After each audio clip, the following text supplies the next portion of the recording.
announce you as our Remarkable Woman of the Year.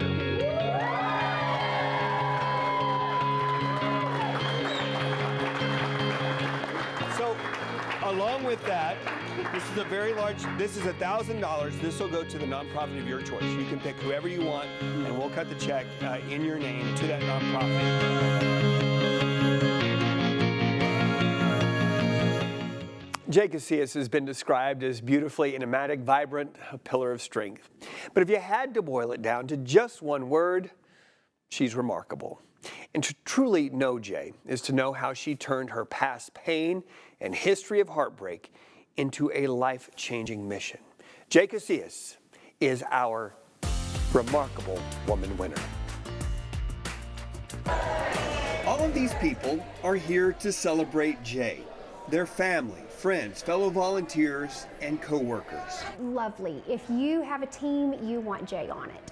She's pretty remarkable, unlike anybody I've ever met. Giving, caring, just an all-around incredible person. I mean, remarkable. That's about the best word to use to describe her. In a sea of people, Jae always stands out. But the joy that you see now, the joy she so freely shares, evolved from a place of pain and forged through her faith.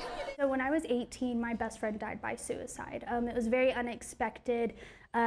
She was happy, beautiful, just got accepted into college, just graduated high school. Like, there was no reason that we knew as to why that happened. And so I fell into what is a typical statistic for somebody who loses a loved one to suicide. It takes them 4 to 7 years to even get help of any kind, whether that's like counseling, sometimes even just talking about it, reaching out to others, processing it appropriately.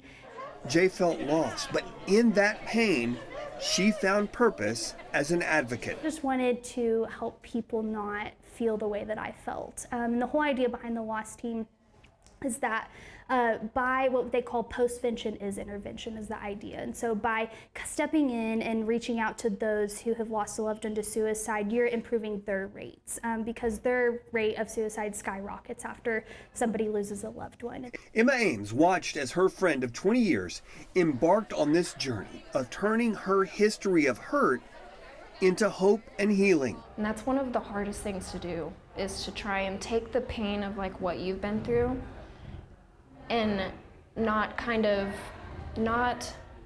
put it aside and forget about it, but to use it to carry it on and help other people. Jae's giving spirit doesn't stop there. She's volunteered for Snack Pack for Kids, delivered meals for Second Chance House. She works and volunteers at church. Her husband, Adam, sees her servant's heart each and every day in every possible way. She just believes that she's put on this earth to help people, and that's what she's going to do every minute of every day. And I'm happy to report that that story will continue right after this quick break. We've got Jae in studio, got a couple of really good questions I want you to stick around for about how she's able to do all this and the impact that she continues to make. Don't go anywhere.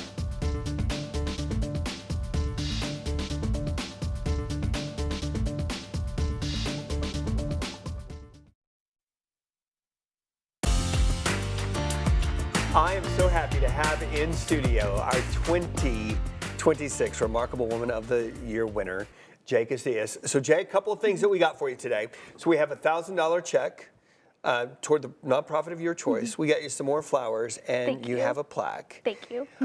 We are so glad that you are here today. Jae, in the interview that I did with you when we were kind of the surprise, that wasn't so much a surprise at Palace because you got there a little bit early. I did. You wanted to have, we were setting up the surprise and Jae gets there a little bit earlier because she wants to have a delicious breakfast burrito. Yes.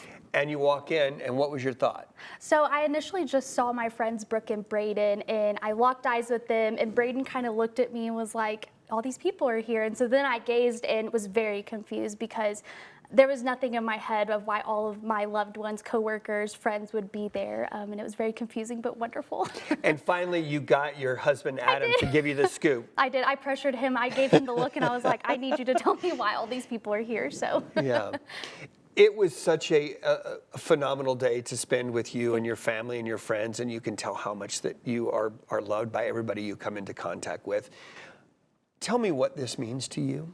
Yeah, it's just, I'm so honored to receive this because I can think of a million other remarkable women besides myself who I would give this award to.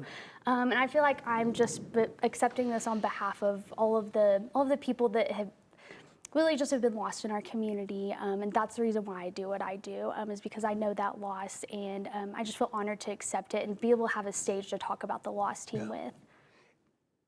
Let's talk about how really you were able to operate out of a place of pain, out of a place of confusion and not knowing what was next, and how your faith kind of helped get you to a place of saying, I can do more. Yeah, yeah. Truly, I would have never imagined that this was what I would be doing. I can remember back in like my early 20s interviewing for jobs and them asking like, what do you want to do? And I wanted to help people. It's what I've always said. I just never thought this would be how. And so whenever the opportunity to volunteer at the Lost Team came up in 2020, we didn't know what it was like because, you know, we were launching the team. And so I just went to the initial meeting and realized that I couldn't do I just couldn't imagine doing anything else. And so jumped in there, and truly you do turn the pain into purpose. And so it's one of the hardest things I've ever done because you can't imagine sitting there with people in the worst moment of their lives, and really intimate moments too, you know, when they probably don't want visitors. But there really is just something special about somebody who understands the loss and just being able to show them that there's community, because it can feel so isolating when you've lost someone to suicide, because it's unlike any other grief as far as like losing a loved one. You know, when you lose a loved one to cancer, it's like, well, it was because they had cancer. When you lose somebody to suicide, there is just a stage of constant wondering, even if there is a note, you just wonder why they did it, what you could have done different. And so I'm just happy to be there with those in that community. And you lost 2 friends. Yes.